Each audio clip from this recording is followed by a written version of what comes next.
the Leafs continued to be linked to like forwards. Like Roslovic was a guy. The latest, and every time there's like a former Calgary Flame out there, they're going to be linked to him. The latest being Dillon Dube, who is one of the Hockey Canada players reinstated, can sign as early as October 15th, can play in an NHL game as early as December 1st. You like the fit? 27-year-old forward, could play all three positions, had back-to-back 18-goal campaigns with Treliving in Calgary, hasn't played since January 2024. Do you like the Dube fit in Toronto, Rosie? I like the player. I like the person. By all accounts, he was quite well liked in Calgary before all the shit hit the fan. And first of all, I am of the mindset that these guys should be able to get back in the NHL. They've gone through the due process that our society has laid out as far as what we hold as a standard for criminal charges and whatnot. They went through an exhaustive process and came up with these guys are not going to be charged criminally with anything. I can see what happened that night. I think I can read between the lines and understand what took place that night. It's very clear to me, and these guys should be allowed back in the NHL. They're going, what they have paid as far as a price already is mind-numbing, what they've been through in the last few years, and they're going to continue to be suspended from the NHL. They've paid their dues for whatever people could still think outside of the court systems that they did wrong. And I like the idea of it.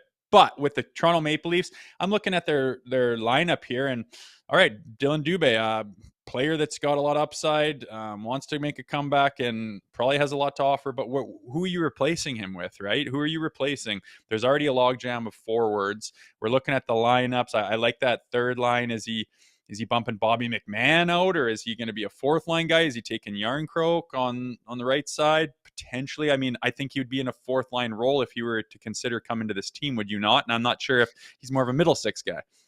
Yeah, that's exactly it. I mean, this conversation stems from Darren Dreger's hit on TSN 1050's First Up on Monday morning.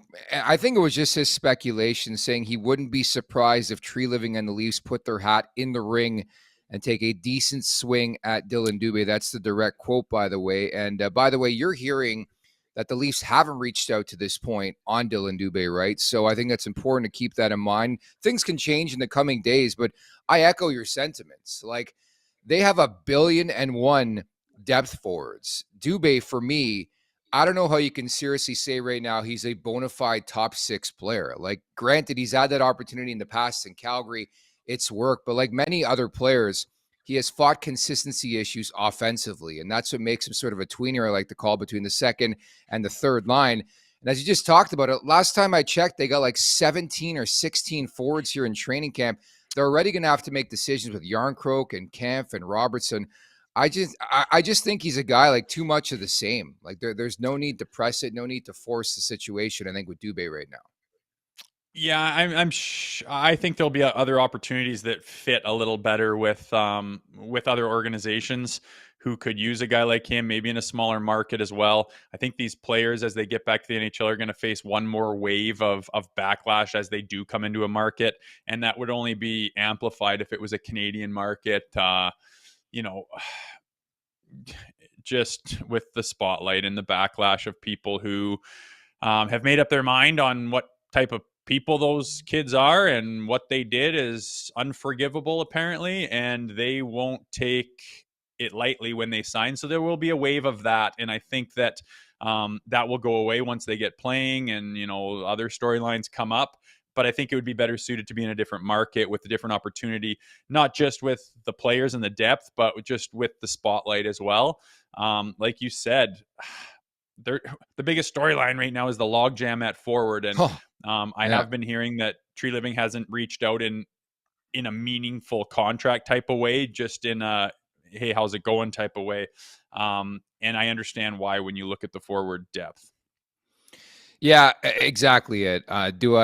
Maybe he can push out a Max Domi. Maybe he can push out a Michelli. Again, there's just too many of the same type of player pushing for a roster spot. And ultimately, you bring in Dillon Dube, it's the same conversation with Craig Berube. Yeah, you can give him a shot with the big boys. Is it going to work out? I think the only way I'm adding a forward right now is if I know it's a bona fide stud who's going to come in and make those guys better. Right now, I can't say that about Dillon Dube. Make sure to check out more of our content right here on the Leafs Nation YouTube page. We got long-form interviews, we got clips, we got epic rants by Jay Rosehill. We simply have it all. And don't forget, you can find out much more at theleafsnation.com. Thanks so much for watching.